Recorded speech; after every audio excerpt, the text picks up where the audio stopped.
And I want to sort of turn to a little branch of economics, which I think has something to say about this, which is introducing economic history and looking at financial crises. And that's what I've been working on with Carmen Reinhart recently. And I think that this also speaks to a little bit about the sociology of economics. I first want to say there are many really superb scholars who've long been doing research in financial history. And just to name a few, and it's only a few, Barry Eichengreen, Michael Bordeaux, Alan Taylor, Peter Lindert all work in the international field.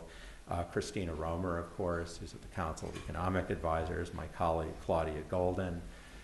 It's an important field. There was David Landis, at Harvard, wrote a wonderful book, but it is marginalized. I mean, it is so hard to get through a history appointment in any department these days. Those of you who are in departments are shaking your heads knowingly. I mean, well, we have one, no, one's too many. There are a lot of departments that just don't offer it.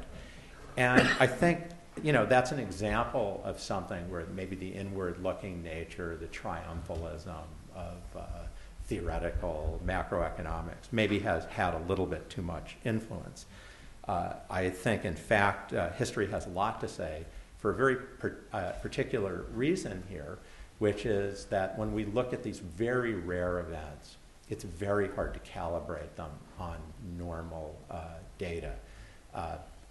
Even if you had the right model, even if you had the perfect model and you knew, we were 40 years from now and you knew what the truth was with financial markets, you still have to calibrate it. And these unusual events are very non-linear, and they're not easy to calibrate on our normal methodologies. It's difficult.